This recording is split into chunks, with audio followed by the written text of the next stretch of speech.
in my mind, it's believable. Saw it at the time, it's achievable. Now I got the drive, get the key to go. Got the key to go, if I believe it though.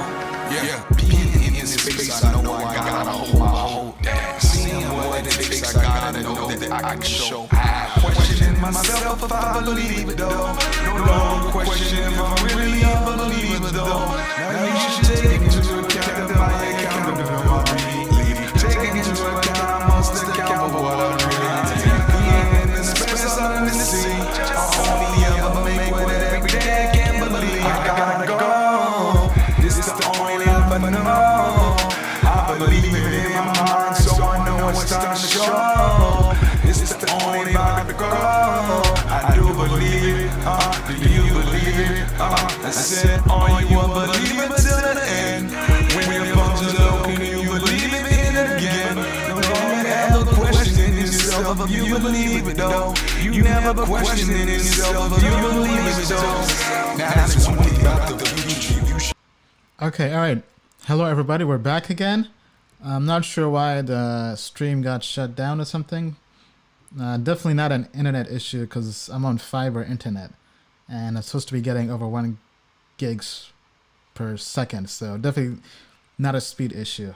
If anything, I think it might be streaming too fast, but I thought I solved that. Okay, so I'll monitor the stream and see if there are any drop frames, but so Bill was talking about how to get into trading, and he basically said the best way is to just paper trade. Don't trade with real money until you have some experience making money on paper, and then start actually putting up actual money and capital. Hello, Crazy Head. Welcome to the stream. Raro Bro, welcome. Great to have you here again. All right, so Juan Martinez is saying, talk about Flash loans and Aave platform. So I did talk about Flash loans on the last live stream. Actually, so I'm not sure if you heard about the Flash loans, Bill. But if not, I definitely think that's something that we should bring up again. So for those who don't know, there are now Ethereum-based Flash loans. And I think this is really going to be one of the things that could make DeFi go to the moon and beyond. Obviously, I'm just kind of speculating. But for those who didn't hear the story, somebody who's anonymous was able to use a platform called BZX, I believe, or BZK. I have to double check. BZX. It's really a decentralized Ethereum platform, and he took a loan with no collateral, and ended up making over $360,000. And you're probably wondering, how does somebody get a loan with no collateral? Well, I mean, that's why this was very innovative, because the way it works is technically you can take a loan with no collateral as long as it's paid back in one transaction. So what this person did is he made a smart contract. So everything was one transaction with the smart contract, but inside that smart contract, he had 5 different services he used. He basically took money from some, I think, Compound or DYDX. Then he basically took a hedge. He went long on Bitcoin on an Ethereum wrapped BTC pair. So basically an ERC20 token that's backed by Bitcoin, and then went short on Ethereum. Then he went on Uniswap, and basically this is the part that's kind of illegal. This is really market manipulation, and he forced the price of Ethereum to dump, and he made a killing on his short position. He closed that out. Then he covered all his trades, paid off the debt, and kept the profits. So long story short, it's basically financial engineering. He did a trade with leverage without having to put up any collateral in one transaction. And the company that basically kind of had this glitch that was available. So the company is called BZX. So I've pulled it up here on DeFi Pulse. BZX. It's a lending platform. So they had insurance, and they have reimbursed anybody who was on the losing side of that trade. Because as they say, it is either you win or you lose. So while this person won, people on the other end lost a bunch of money. So they're able to cover that. Now, Bill, what's your take on this? I mean, because this comes from the Wall Street, right? From derivatives markets, and being able to now do this on a blockchain anonymously in a decentralized fashion. I mean, this seems pretty chaotic. Well, I mean, yes, it is chaotic, but this is as old as the hill, right? I mean, people were doing stuff like this in commodity markets in the 80s, derivatives in the 90s. I mean, this type of stuff, people inventing arbitrage strategies helps create liquidity. Yes, this person may or may not have done something that is right or wrong. The fact that someone's getting this creative, it means the market's getting a lot more sophisticated. Mm-hmm. We're not in like the buy a Bitcoin with an ugly sweater market and watch it go up. And we're not doing that anymore. It's different. Smarter people are involved. Okay. And when smart people get involved, bull markets happen. Right. Yeah. So this is the exchange. It's called BZX. And according to DeFi Pulse, it's a decentralized protocol on Ethereum for lending and trading with margin and leverage. So if we pull up, this is their site. It's actually a nice design. Looks like it's the same designer for DNT District 0x. So the product this person used was Fulcrum. So we see here a DeFi margin lending and trading platform. So let me pull this up here. Okay, so margin made simple. Fulcrum is a powerful DeFi platform for tokenized lending and margin trading. So you can do a 5x long or short trade. Okay, with no KYC. And it's non-custodial. Everything is tokenized. I mean, this seems like they're asking to get shut down by the SEC. Right. Okay, I mean... Right, I mean... You know, financial engineering, new knowledge is great. Troublemakers, they're always going to be there, right? The question is, you know, are the troublemakers creating new strategies or are they hurting the market? This troublemaker, okay, they're going to get shut down, doesn't sound good, but somebody is getting more sophisticated. Okay, it only takes one guy to start a trend, right? Now, hopefully we're not going to be manipulating the price of Ethereum, but leverage strategies, derivatives, custom advice, this is what institutions provide. Right. I mean, I can say this definitely got my attention into looking into how to leverage just to learn more about how these platforms work, because this does seem like the future, because I think because this is something that I think can attract institutional investors, obviously in a more compliant fashion, but being able to really have this level of financial engineering innovation definitely does get the attention of some big players. But this definitely does scare me because no KYC with 5x leverage, obviously it's nowhere close to the 50x leverage on some platforms, but this can definitely, because there is no regulation. There's no market manipulation that can be controlled. And I think that scares regulators. That's why this issue is really getting all the press out there, because imagine if this was millions of dollars. Imagine if this was $1 billion. Because insurance can't cover every case. And we've had issues with smart contracts before as well with the DAO hack. So imagine if that was on leverage. So yeah, it's definitely very scary, but definitely an interesting platform. I'll have to check this out some more. Okay, Joe Ball is saying, Ian, if you like DeFi, search Ryan Sean Adams, The $1 Trillion Case for ETH. There's a Twitter thread by him worth a read. Yeah, I think I've heard of him. He's the one who has the Substack newsletter, I believe. Okay, so here we see they do have an insurance fund. 10% of the interest paid by borrowers. Okay, so then they also have one other platform called Torque. This seems more for loans and borrowing. I think this is for term loans. And then they do have some blog posts kind of walking people through how to do all this. But yeah, I mean, I definitely recommend everybody checks out the site defipulse.com. It's a good place to kind of keep an eye on DeFi. Right now, Maker has the largest dominance. Almost 60% of the money is in Maker. Right now it's 57%. But so if we had to rank the DeFi projects right now based on how much money they have locked up, it's Maker, Compound, Synthetics, Instadap, Uniswap. So definitely very interesting times. As mentioned before, I think this is how Ethereum is going to go over $1,000 in my opinion. If just looking from purely the adoption and usage part of their growth. Okay, all right. So back to the AMA.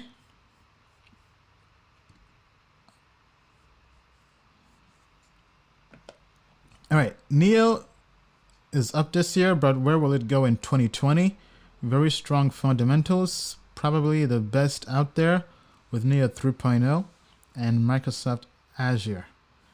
Okay, Bill, maybe you can pull that up. Let me also pull it up here from Tokenmetrics and see what NEO says.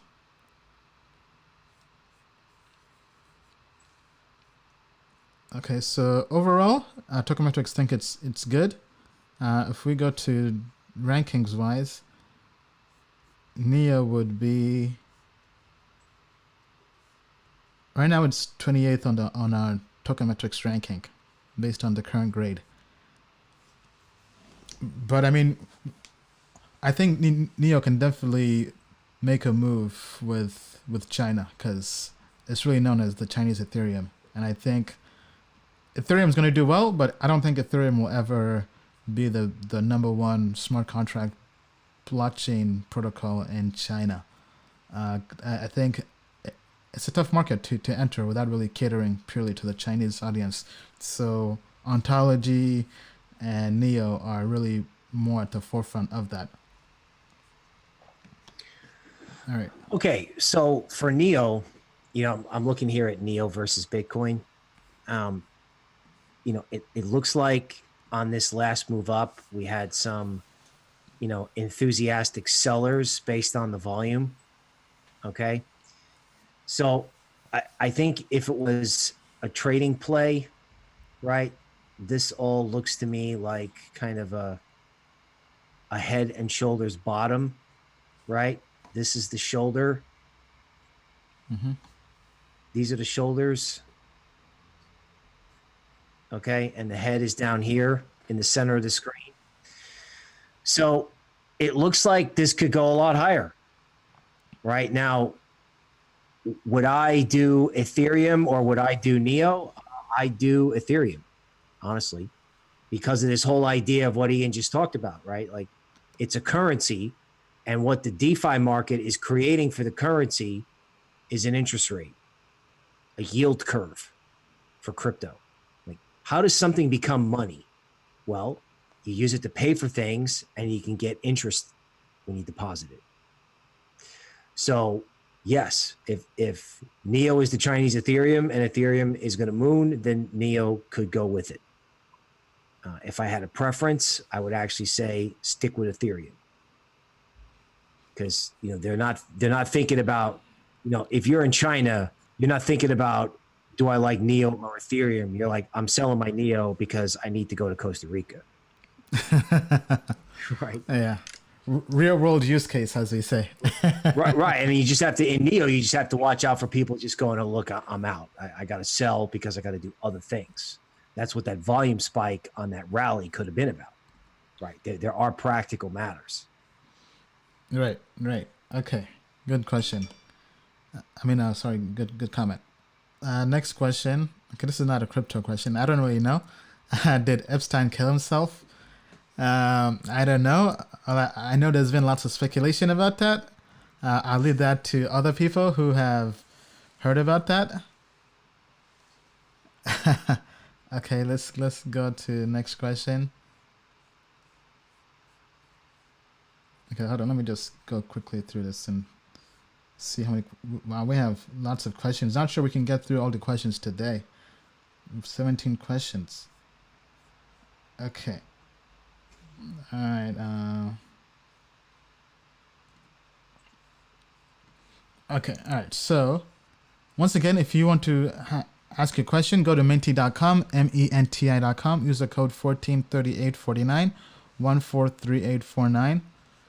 Okay. So this question is: so what if we make $100 million worth from crypto, but are afraid to cash out to USD in case USD craps the bed and disappears? Should we take profits in BTC and sit on it? I mean, it's tough, but I would say if you make $100 million worth, cash out for sure. I mean, cash is king, but diversify into other assets as well. So when we say cash out, I mean, me personally, I'm not really saying just hold cash. It could mean invest in real estate, buy a house, buy cash flow positive assets that give you cash flow. Any comments on that, Bill? Yes. So in the crypto world, we're obviously, pro crypto and we like to make jokes about fiat. But if we're in a world where you're too scared to sell your crypto because you don't want to put it in the US dollar because it's somehow unstable, you won't be investing in real estate in that environment. You'll be investing in like beef jerky and bottled water and fishing. Right. So Armageddon. Okay. So, just be careful. I mean, we want crypto to be an accepted part of the foreign exchange market, but this whole like dollar going to zero thing is not in anybody's interest. Yeah. I mean, the US dollar could definitely inflate, but you can always diversify outside of currency risk, right? So as I mentioned, real estate. I also mentioned you can maybe get some gold or some other precious metals. That's not really my thing, but ideally, in an ideal world, you want to diversify across the board. So there are definitely ways for you to still store your money in some places that make you more money. All right, let's go to the next question here. Okay, this question is about Nash. We've not really looked at Nash much. I know it's been there for a while. We do have it in Tokenmetrics, and it's not scoring so well from even from a TA perspective. I don't think it's on TradingView, so I don't think we can plot that. Yeah, I don't have that. Okay, so let's go to the next one. What does it mean? What does it mean when an ERC20 token has a mainnet?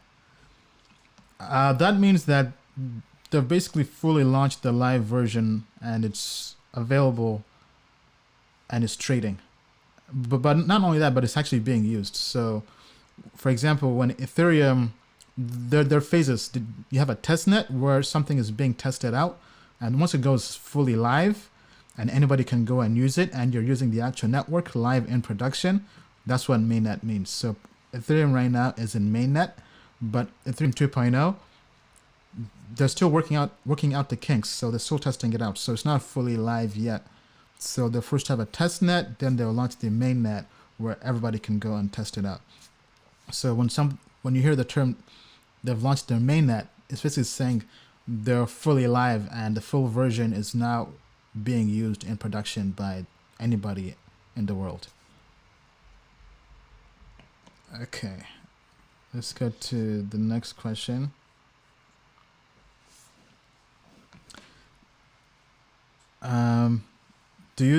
So next question is, do you think DBFT is better than POS and proof of work? So good question. That's a question I typically leave to the developers on our team to handle. I would say right now, at least in terms of token metrics, we are giving more points to proof of work over proof of stake and DBFT. which is I think dynamic Byzantine fault tolerant.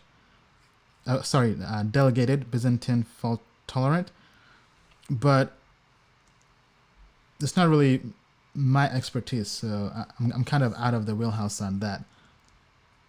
Have you looked into any of those, Bill? No, I have not. I just follow whatever the market is. The market's all into proof of stake right now. So I track what Mr. Market is tracking. All right. And one thing to add to that, I mean, it depends how you define better. So definitely not in terms of security, because proof of work is the most secure, but it's also the most energy wasteful out of all the others, right? That's why Ethereum is planning to switch over to proof of stake. So then, I mean, if you have a delegation, so far the protocols that have done it thus far, people have called them centralized because, so for example, if you delegate and you choose a handful of validators or nodes on the network, and those are the only ones who can validate transactions, it's still centralized in a way. It's kind of the issue people had with Facebook Libra. You had the Facebook Libra Association, I believe, where you have up to 100 different companies around the world, but they'll be the only ones that can do that. They can validate nodes and transactions. It does bring some credibility, but there are some downsides to it. I know people said the same thing with Hedera Hashgraph. They have the Hashgraph Council, and they have great companies on board, and they rotate it every 3 years. They have Google, they have Boeing, Dutch Telecom, which is basically T-Mobile. They have great companies on board, but it's centralized. So it's depends on what you need when you're building an application on a blockchain. Do you not care for centralization and you want to have faster transactions, or do you care more about having something that's fully decentralized and you'd rather go with Bitcoin and proof of work where it's a lot more decentralized? So you can't really say one is better than the other. It depends on your use case. Okay, all right. Next question. Why do you think Engine token has not been on Coinbase yet? I mean, this is a question nobody knows, but they have been doing well. They partnered with Samsung and some other big companies, and they've really surprised me because I do recall looking at them over 2 years ago, and I quite frankly did not believe in them at all. And they've done a great job kind of proving me wrong and proving the whole world wrong. But I'm not sure why they're not on Coinbase yet. All I can say is if you go to Coinbase's, they have their own system of analyzing cryptocurrencies that they've put up on their website. I forget what it's called, but it's Coinbase something. And if you go through that, you can probably maybe get an idea as to why they're not listed there yet. But that's really just pure speculation. What do you think of Cody? Okay, so Cody. I mean, I was an investor in Cody. It didn't really do as well as anybody would have hoped, myself included. I think I'm fully out of Cody. I think I sold everything, to my knowledge. Because I think recently I had some tokens that were vested and locked up that unvested that I got out of. Are you able to pull up Cody on TradingView, Bill? Let me see. What's the symbol? COTI. So as I was pulling that up, I mean, from a fundamental perspective... No, I don't have it here. It's not there? Yeah, so from a fundamental perspective, it was good, but it hasn't really done well as I would have liked. Now, if we pull it up here on Tokemetrics, looking at purely the TA score, now we haven't finished doing the full review on it, but from a TA perspective, we have it as neutral. So but I see here it has been going up. It went up from about 1 cent to almost 3 cents. Okay, so definitely some improvement here in alt season, but it's not a place I would put my money in or hold my money in. I think the better alts out there, in my opinion. Alrighty. Okay, what time is it here? Okay.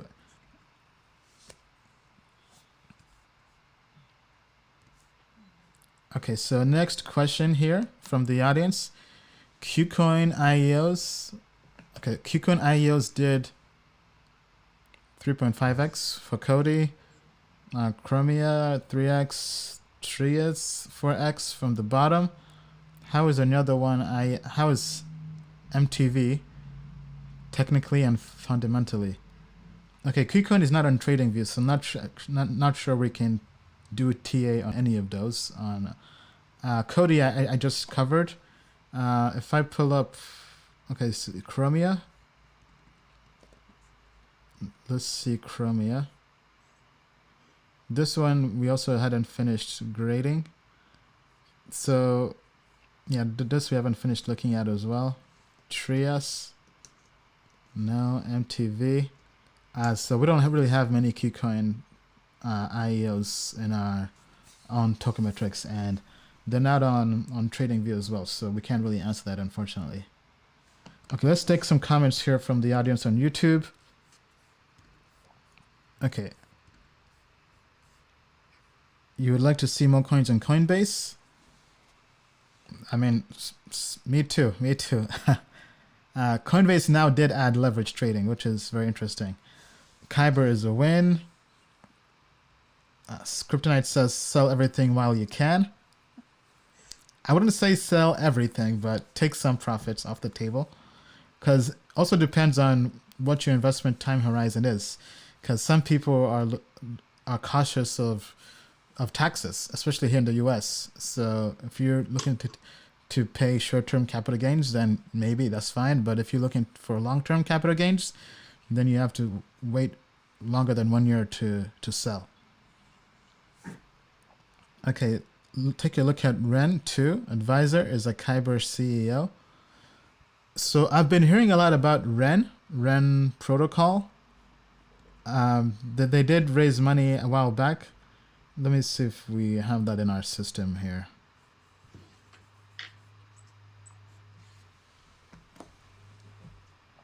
Okay, so we do have it in our system. And from a TA perspective, the system is bullish, very bullish actually. Are you able to find that one, Bill? That's REN, Ren. Well, I have something here. It doesn't look like it trades very much. All right. Let me. Okay, so Bill's saying it doesn't really trade much. Okay, so but Tokenmetrics basically says it's bullish, but that's purely just the TA. So as a short-term trade, it is looking good, but there are also better opportunities, according to Tokenmetrics, for short-term trades as well. So basically depends what your goal is. All right, so I think we may have to wrap this up soon. Okay, Team Crypto 101. Ian, what do you think about Solo? We did look at that a while back. We were not so bullish on it. I met the team in Malta. They had a booth there. And our team did look into it because they were doing a private sale late last year. So we have just purely the fundamental grade. Fundamental grade is not so good. Okay, next question. Is it possible that the crypto market cap becomes more expensive than all fiat money in the world combined? Oh, wow. So basically saying, can crypto surpass all the money in the world? Okay, so Well, in go that ahead, Bill. environment, we're not going to the moon. We're moving to the moon. Yeah. Okay, so in other words, I think what the person is trying to ask is, can it become more popular than fiat money? Yes, it can become a trend. It can become more popular. If you start talking about surpassing U.S. money supply or global money supply, well, maybe, but that's because the fiat players tokenize their currencies. That's how you get there. Yeah, I agree with that. I think if the US dollar or some other central bank issues their entire currency in crypto, then yes, that that could possibly happen. Actually, if anything, I don't think it happens without that happening. You kind of have to have all the central banks co-sign because I mean, crypto is already getting a hard enough time as it is. Imagine if that were to happen. They definitely would have to have the endorsement of central banks. All right. Okay. Next question.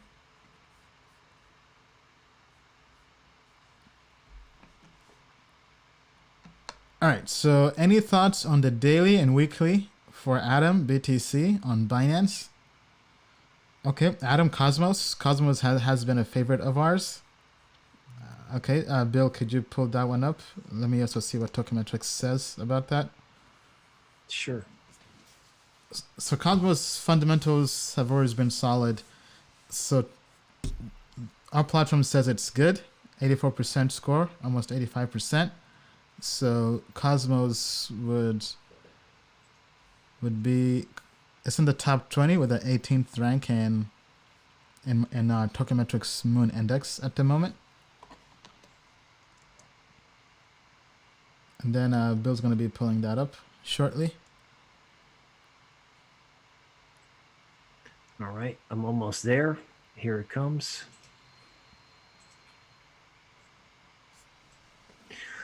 Okay, folks. So let's talk about this. So this is Cosmos. Okay, it trends up, and then it retraced 50% of the way back, and then it bounced. Okay, so in English, Cosmos went up. It had a normal correction, and then once it got to a certain point, and some weaker longs gave up, people came rushing in to buy it. Okay, so I think this is incredibly bullish for Cosmos. I think Cosmos versus the dollar could double. Okay, now I'm not going to go into all of the details because late in a 2-hour broadcast it might give you a headache. But when you look at like Atom versus the dollar, Cosmos, you see this like sort of channel formation that it's in, this like slow creep up. All right. When you see that, there was a guy, his name was Jesse Livermore. He was featured in a book, Reminiscence of a Stock Operator. And to keep it simple, when you see that slow creep, that's the prelude to a much bigger move. And we've talked on and on about Cosmos. I mean, if crypto is a transit system, if crypto is going to become real money, then cross-chain communication is a no-brainer, right? And it's just a question of time before everybody realizes it. And I think Cosmos is also on the proof of stake sort of party train, if you will. So I think when people figure this out, if Cosmos goes up, this is what I would say. If Cosmos goes up, it's going to go up a lot. If it doesn't go up, it's probably just going to go sideways. But, Cosmos could be a 2x versus the dollar. All right. Sounds good to me. Okay. All right. Going on to the next question. How does the market react if Ethereum 2.0 is delayed or arrives not as promised? Wow. Okay. That's definitely a good question. That's a doozy. I mean, I think leading up to it, the market sentiment will still be very, very bullish. They would have to almost fail epically for the market to dump Ethereum or even cause alts not to do well, because the hype leading up to it. I mean, I think the probability is that it's going to be well received. I think because they would probably test everything out before launching the mainnet. But let's say there's a hiccup, or I mean, this is really a Black Swan event. I think. Let's say it gets hacked, kind of like the DAO hack. I wasn't around in crypto at that time, so I don't really know exactly what happened. But my guess is the market did have blood in the streets. I would take it. So you always want to hedge, kind of like the old adage, buy the rumor, sell the news. So something kind of like that. Maybe if you're planning to take profits, take before the actual launch event. This is really more like almost event-based trading, which isn't really my specialty. What's your take on this, Bill? All right. Well, I would go back to the Tesla example. Okay. So when I was back in the equities world, Tesla was in this like $400 range, and it slumped down to like 300 something. And, everyone was like, oh my God, if Tesla delivers one less car than promised, the stock's going to zero and the short sellers are going to attack. And Musk got in trouble with the SEC trying to fend off short sellers. 2 years later, stocks double. All that drama about, oh my God, they can't build cars. I mean, you can't believe it. They had guys inside the factories. So much drama. Really? It's the same thing with Ethereum. If it comes out and there's a glitch, okay, you're right. The market's not going to like it. 2 years from now, it won't matter. It's not going to matter. Right. And I think we're in the type of a market where, Ethereum 1.0, Ethereum 2.0, it doesn't matter. It's a currency. You can use it to create other currencies. It's a currency and a tech stock at the same time. I mean, that's incredible. I mean, check where NASDAQ futures are right now. Check what's happening and say, do you want that, or do you want Ethereum with a hiccup? Or do you want equities with a coronavirus? No.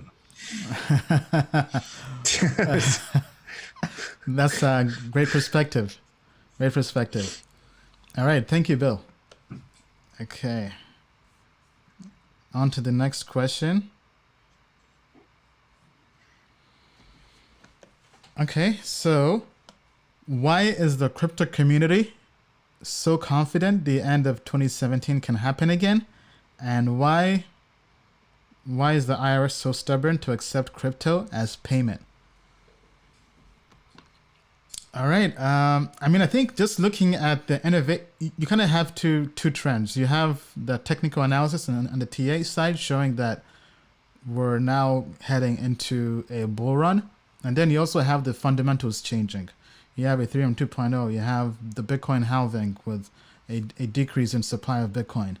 So you have DeFi happening. You have all these things that were not there.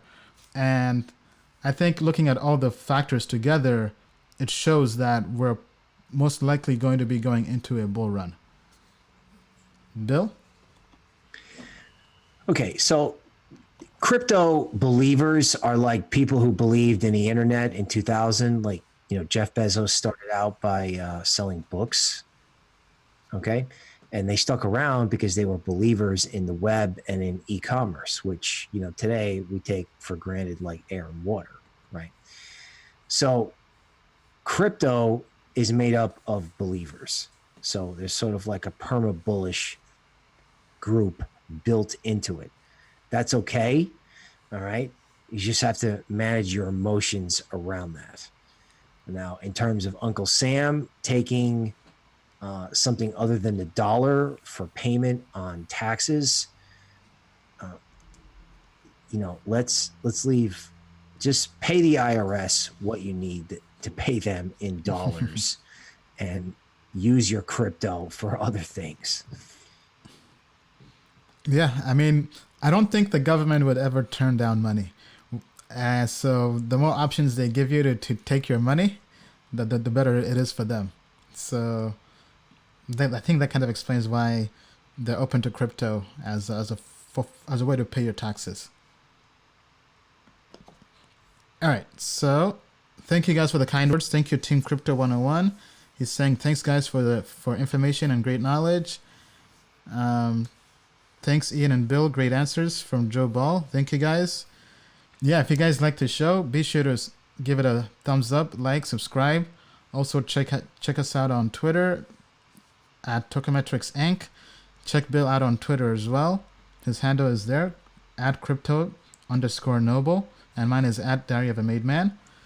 Also check out our podcast as well to get your crypto analysis and insights on the go in audio form. Just go to Spotify or Apple, iTunes, or whatever platform you're in, and just type in the Tokemetrics podcast. All right, so next question. This is about an IEO. France is my TV chain. We've not looked into this, unfortunately, so can't really comment much on this. Okay. All right, so this is a coronavirus question. On a scale from 1 to I need to stock up on food ASAP, how serious is the threat of the coronavirus to the United States? Wow. Honestly, I don't know. I haven't been following things, so I'm not the person to tell you. Have you been following much on this, Bill? Sure. Absolutely. Okay. So let's do it this way. We're not biologists, we're not doctors, right? So what's more scary? The coronavirus in the United States or people's reaction to cases of the coronavirus? Right? We can assume it's going to happen. We can probably assume it's already happening. Let me just say it this way. People who live in flood zones, they have 2 weeks worth of supplies. They have food, medicine, a tent, a bug out bag. It's just logical that you would have these things. But it's very hard to get your head wrapped around of, gee, I'm going to go to the grocery store. I'm going to buy 2 weeks worth of stuff and I'm not going to touch it because it's my emergency supplies, right? So whether it's bad weather, a snowstorm, the coronavirus, you want to make sure that you're okay in the event people get silly, because you can Google pictures of what happened in Hong Kong in supermarkets when people freaked out. So the answer is always protect yourself, always supply yourself, and people's reaction to an event is often worse than the event itself. I mean, if we have a plague, that's a zombie apocalypse, 2 weeks worth of provisions is not going to help you. Right. But you should still be prepared anyway, just like you should be prepared when you trade crypto or do anything else. Yeah. Well said. Well said. So just to kind of add on to that, my take. So I've just quickly pulled up here an article from the New York Times. This was from 2 days ago. Coronavirus cases in the United States reached 34 and are more than expected. Now, I mean, from what I've been reading in the news, I haven't read much news on it, but it's contagious, more contagious than SARS, which happened, man, I was a kid. I think I was probably maybe in college or high school when SARS happening, but it was contagious, but it's not as deadly. What I've been reading is that the people that are dying from the coronavirus have been typically elderly people, so people who might not have who might not have a strong immune system compared to young people. But I think overall, going back to your question, how concerned should we be? I mean, if you're old, basically, if you're maybe, I would say 65 or older, and you live in a city in America that has lots of international traffic, especially traffic from Asia, maybe you should be concerned. But I would just type in your city and coronavirus and see if there's anything in your city. But in DC, there hasn't really been much, so myself, quite frankly, I haven't been that scared. I haven't gone out and began buying masks yet. But maybe, who knows, maybe that will change because DC is a pretty international city. But I've been going out, no issues per se. But I would say just listen to the government because Trump did issue a warning, a travel ban to China for Americans. So I know I was being invited to go to Token 2049 conference in Hong Kong, which was supposed to happen in March. And they reached out to me the day Trump issued the travel ban. And after that, I said, if the government is telling you not to travel to China, it's probably a good idea to listen. And I think once they lift it, then that probably means it's okay to start traveling to China, or that they think the risk of the coronavirus is decreasing. But I mean, at the end of the day, I would say leave it up to the experts. So follow either the World Health Organization or some other sites or resources would have more information on how it's affecting your city. But I mean, I'm not stocking up things from the pantry quite yet. So I'll just stop there. Anybody else with any comments on this? Okay, yeah, I think that's pretty much it. Okay, Ray is asking, hey, Bill, are you on any other social media platforms? Well, for crypto, I usually do Twitter. Twitter, yes. Right. So Twitter is my crypto pipeline. I'm contemplating crypto Instagram, but Twitter is where it's at for me right now. Crypto Instagram. I mean, I am on Instagram, but it's not really a crypto. Nobody's really posting like analysis. Instagram is more of a lifestyle platform, more just posting traveling and lifestyle and vacationing and things like that. It's more of a flashy platform. Right. I stick to Twitter. I actually like my Instagram kind of like I have like a lot less followers than Facebook, and I actually kind of like it that way. Yeah. That's why I'm contemplating if I have to go to Instagram, it'll be a separate crypto account. But I'm with you on that. Yeah. Now, I mean, so I like Instagram because it's really good for showing anybody who follows you a day in the life. So kind of it's more like behind the scenes. So I like to post Instagram when I'm traveling to conferences, just posting pictures and videos of the conference. Okay, so we have a question here from Mozon. He's saying, what do you think of the lunch with Justin Sun and Warren Buffett? I mean, I think it was great for crypto. He gifted Buffett some Bitcoin, so now we can say Buffett has some Bitcoin, some BTC. Overall, it seemed good and positive.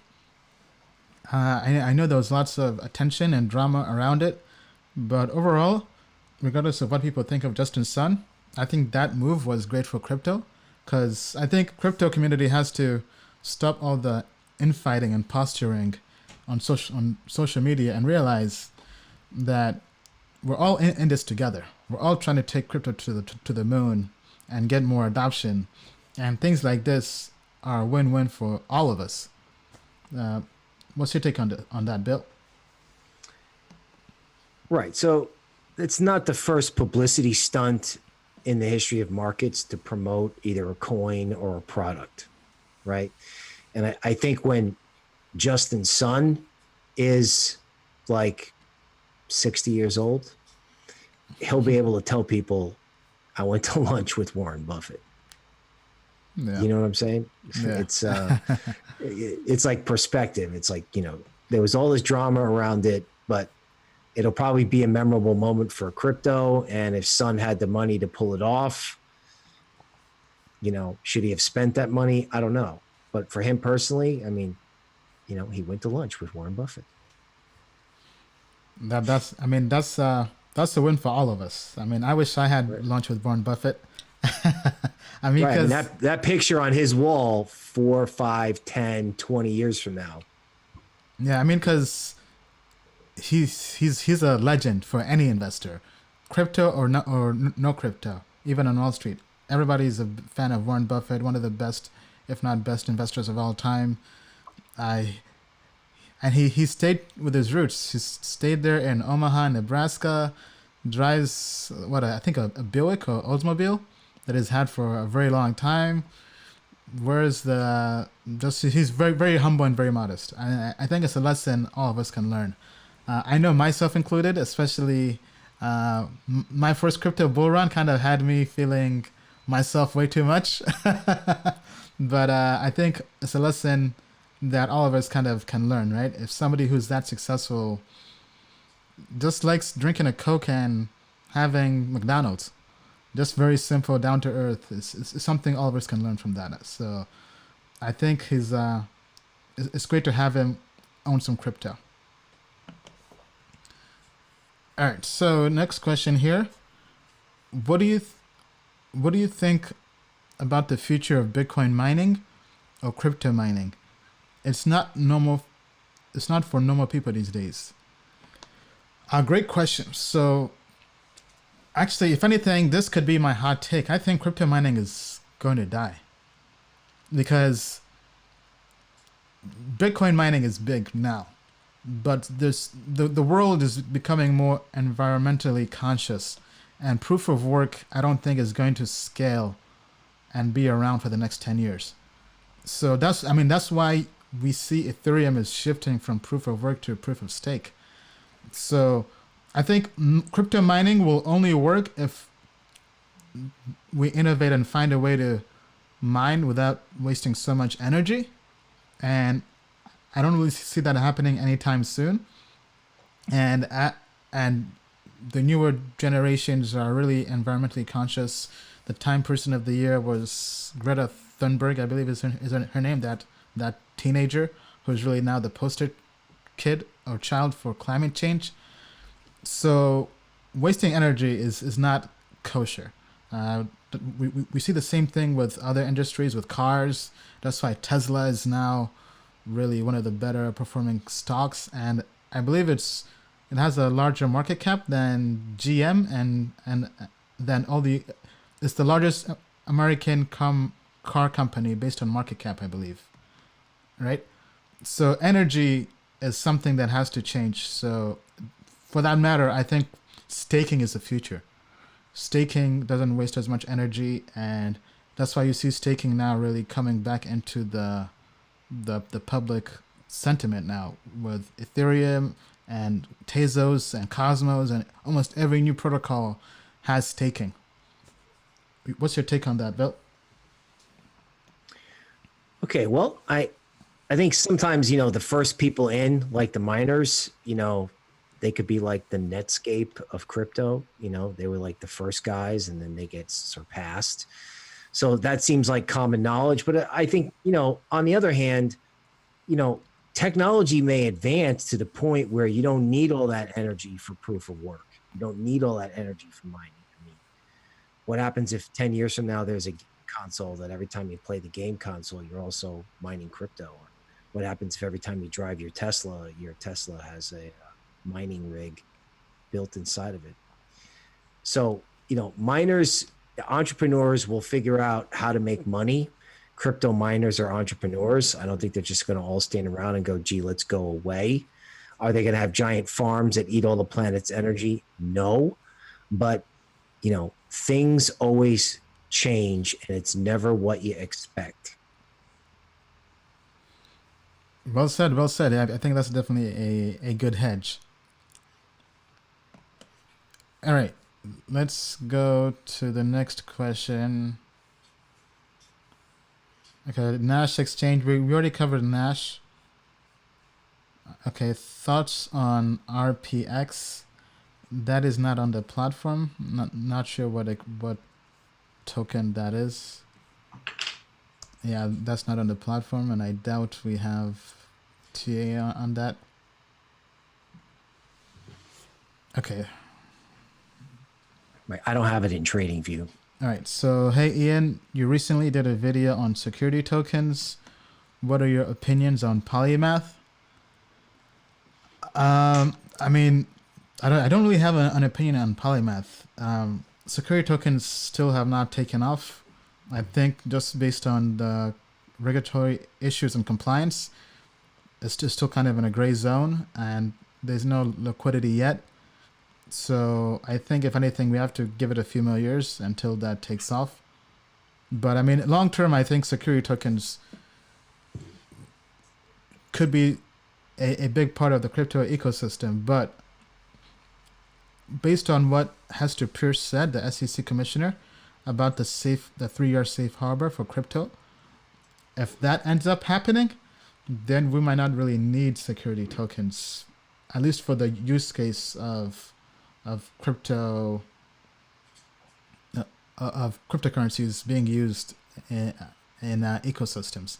However, we could still have use cases for security tokens for other things, for actual securities, like real estate and other things happening on Wall Street and things like that. What's your take on Polymath, Bill? All right. Well, I have to confess to being, a big Polymath fan for a long time. And I remember when they first came out, they were like the biggest group on Telegram. Telegram had to actually expand how many users you could have to accommodate Polymath. Mm-hmm. All right. So I love the idea. I love their platform, the way they can literally walk you through creating a security token from compliance to legal to marketing. The question with security tokens is, how do you trade it once it comes out? All right. My thinking on Polymath, in order for these type of companies to survive, you need one big STO to be successful. Just like, in equities, you only need Dropbox or whatever company beyond meat to have a huge IPO and a huge run up to get everybody involved and paying attention to the space.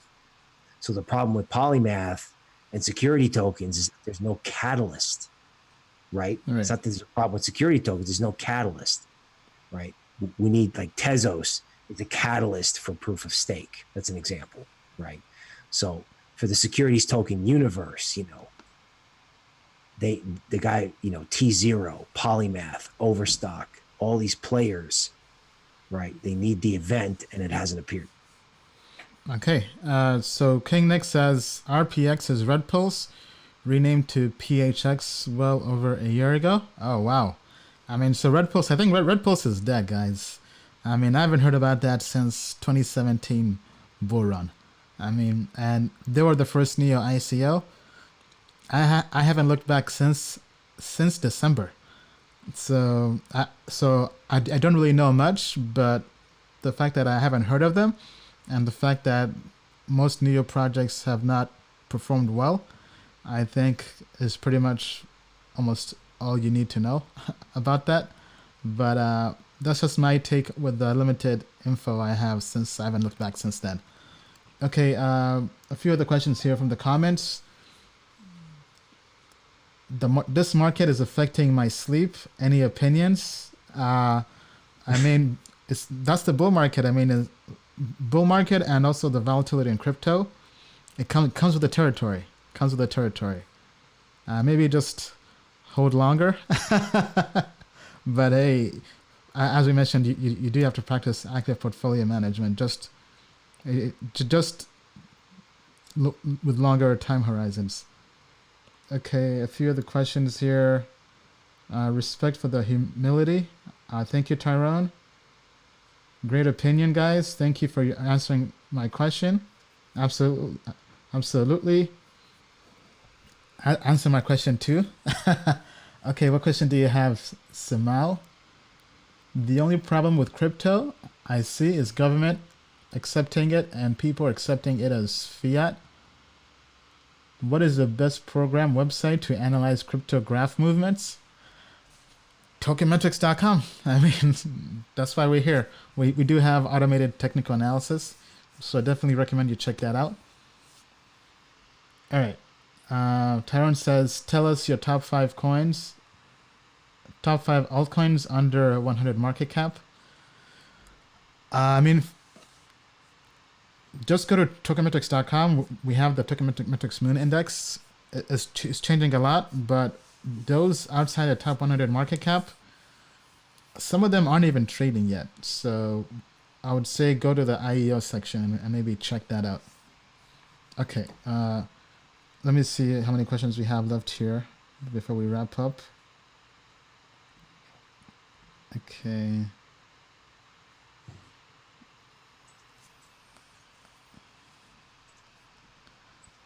All right, so somebody's saying DBFT is more secure than proof of stake or proof of work.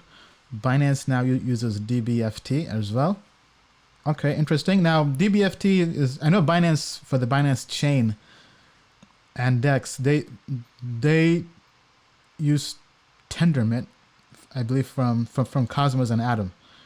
So I'd have to look into that. Now, I do know lots of projects have been shifting over to Cosmos's technology.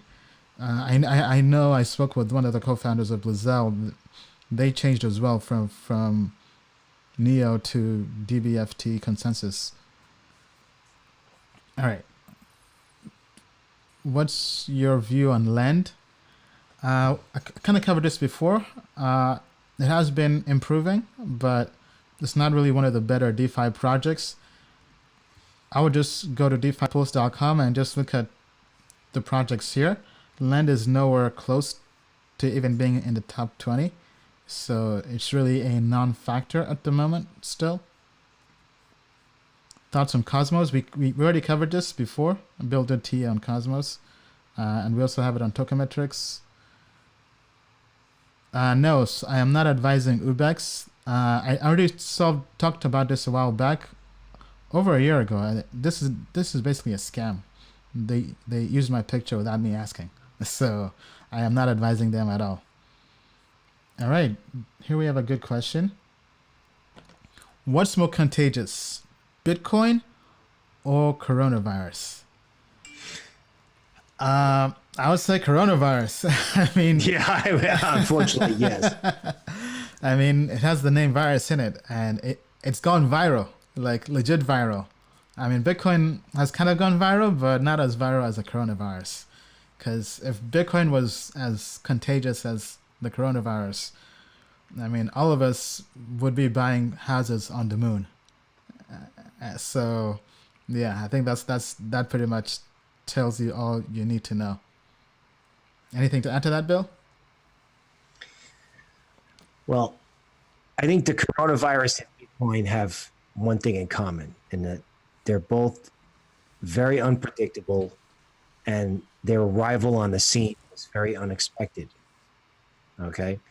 So, we love surprises in Bitcoin because we're crypto people, but you also have to be careful of surprises with things like the coronavirus, because we're not doctors, we're not biologists, but we are market people, and we have to be prepared for surprises, both positive and negative, right? So sort of let that sort of sink in. All right, sounds good. Okay, next question.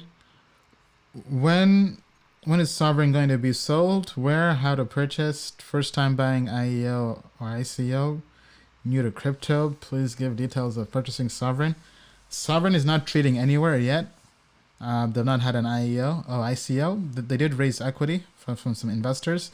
It is a U.S. company, so they're probably going through the regulation process with the SEC, which could be time consuming. So you just have to wait until there's an official announcement. Just follow them on their channels, Sovereign's website. I don't know if they have a Telegram group or Discord group, but just follow them there, and maybe on Twitter. It's probably a good place to start. But as with anything in crypto, always do your own research. Only invest what you're willing to lose. Investing in crypto is risky, especially with projects that are not trading anywhere yet. That's why, if anything, it actually makes more sense to wait until something is trading and it has some price history before kind of going in. All right. Okay, let's see here. Ian, many people believe AI is the future. The team I see doing the most in the AI space is AG Singularity. What are your thoughts on this coin? Um, we looked at it a while back and weren't so bullish. We don't have it on Token Metrics, so can't really give an official statement on our rating on it. But I mean, it hasn't really done well, to my knowledge. Not sure about its price action as of recent, but other than that, don't really have much to comment about that. Okay. Let's quickly wrap up and end the show. What happened to Substratum? They were in the top 50 coins in 2017. Now the project looks dead. Yeah, I mean, to my knowledge, it's dead. I didn't invest. I never touched it. I passed on it a while back. But I mean, projects that did well in 2017 or had some attention in 2017, not all of them will make it in 2020 and beyond. It's basically the flashy object syndrome. And they had their 15 seconds of fame, and people moved on. I mean, that's the altcoin market for you. Have you heard of Substratum, Bill? I have not. Yeah. So that's pretty much basically dead. Okay, question for Bill. Bill, thoughts on SPX DJI potentially topping soon? Will it affect the crypto market? Okay, so that's a great question. The answer is yes, it's going to affect crypto because equities portfolio managers are going to need to add something to their portfolio that's going up, right? There's just so much uncertainty about the coronavirus, okay? And just to give you sort of an idea, I'm coming up with a screen share right here, okay? Okay, so here's equities, right? We're all jealous because we all want our altcoins to do this, right? All right, but when you start to see like stock futures are trading right now, okay? And one thing you'll notice about equities in this range is that it was virtually impossible to be short. Like every time you got bearish, like right here, what happened?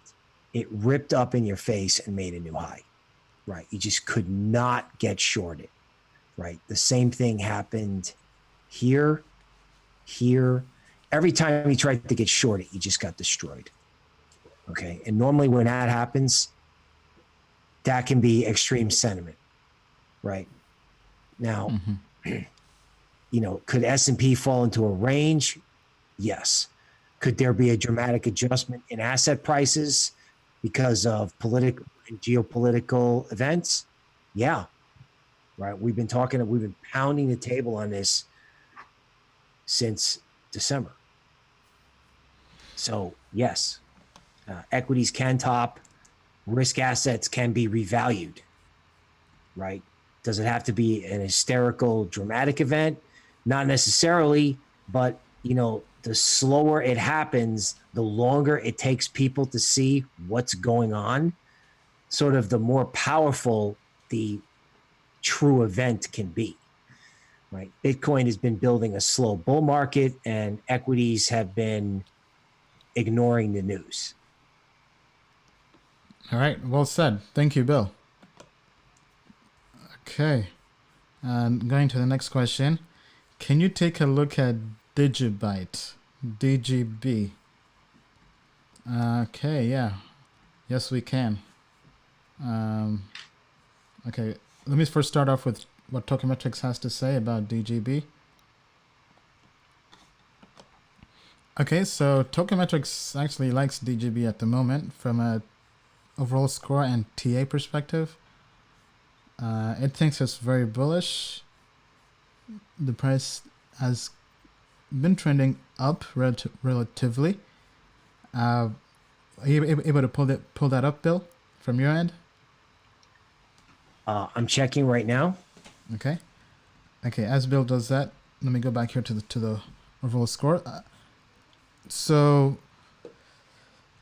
80% compared to the other cryptocurrencies, that would give it a rank of, it's out of the top 30. is 33rd on our tokenmetrics ranking, our Moon Index. So, I mean, there are better projects available at the moment. Obviously, Decred, NEM, Ethereum, PundiX, Amizago at the moment based on the momentum. But, I mean, it's not bad. It's not bad. Okay, so for Digibyte, right, I guess the first best thing is that it stopped making new lows, right? And this area here definitely has the feeling of kind of like a head and shoulders bottom, right? Now, the thing about Digibyte is, you know, can they figure out how to sort of get this accepted as money somehow? So the way I would describe Digibyte is, you know, it is one catalyst away from really moving. The question is, how much will you age before you get that catalyst? Right. So it is decent. The chart isn't bad, but the question is, you know, how long do you have to wait? You know, if you had like some speculative money and you wanted to try something, you know, it's not a bad idea, but you know, I wouldn't be like, okay, this is my primary crypto investment. Yeah, well said, well said. Thank you, Bill. Okay, this is the last question. Since we do have to wrap up, it has been a long live stream, and we've had Bill on for a while as well. Okay, so last question. The audience wants Bill again to take a look at Verge, XVG. Okay. Okay, as he's pulling that up, let me see what Tokenmetrics has to say about Verge as well. So Tokenmetrics doesn't like it at the moment. Let's see if the TA matches up with that. It's saying it's neutral from a TA perspective. Okay, so when I look at Verge here, we're in a bull market, right? So there's a lot of excitement going on in other parts of the market. And it doesn't seem like there's a lot going on with Verge, right? Now, does that mean Verge is dead? I don't know. But I don't know that I would be like staring at the screen waiting for this to be my retirement. Right. Right. Because it's in like, it's either dead or in a basing process. And I think if you're bullish Verge, you have to be expecting a catalyst. So I'm not aware of one. It doesn't mean there's not one out there. Okay. So just allocate your capital towards things that you like and things that you think will have catalysts and will go up. And if you approach it that way, then the person who asked the question can analyze whether or not Verge is good for him or her. All right. Well said, Bill. Okay, well, with that being said, thank you guys so much for tuning in this Sunday on the Tokenmetrics live stream. Be sure to subscribe, share, and post any comments you have. Also follow us on Twitter. Follow Bill at crypto_noble on Twitter. So send him some love. Follow me at Diary of a Made Man. And we'll be back next week. Thank you guys so much. And be sure to subscribe to tokenmetrics.com. We have a 14-day free trial with the coupon code CryptoFamily. That's one word, all caps, CryptoFamily. And also join the affiliate program and earn up to 20% lifetime recurring commissions. With that being said, the moon is not the limit. To the moon and beyond. Thank you very much. Since the creation of the internet, every industry has been turned upside down. Amazon changed retail. Uber changed transportation. YouTube changed video forever. With the invention of crypto, money is next. At the speed technology is growing, the future of money and securities are digital. 9 out of 10 millennials do not trust banks. The value of money relies on trust. Government debt is higher than it's ever been before. Central banks continue to print money. Fortunately, the world has a new solution. Experts predict in 7 years, 10% of the world's economy will be in crypto-based assets.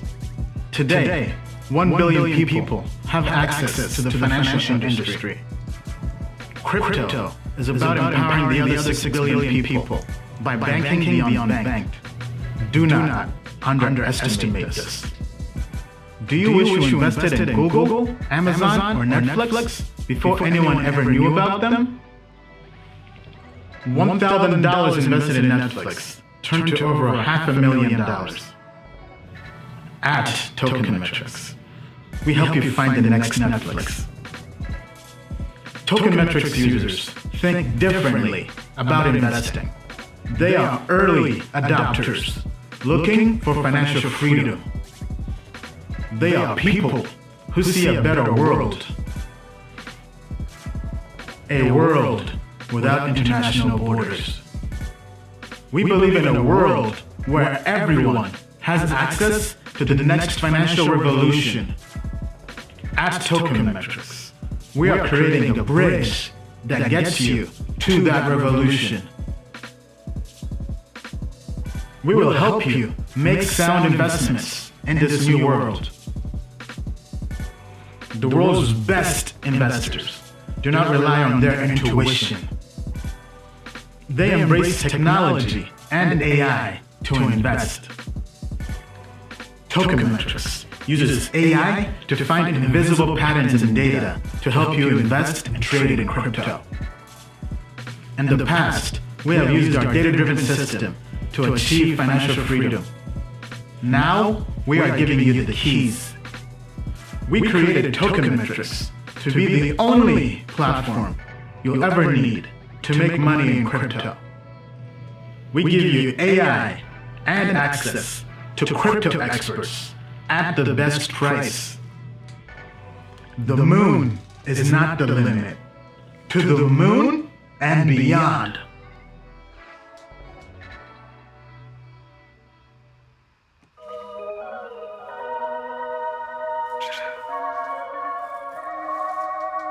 Yeah.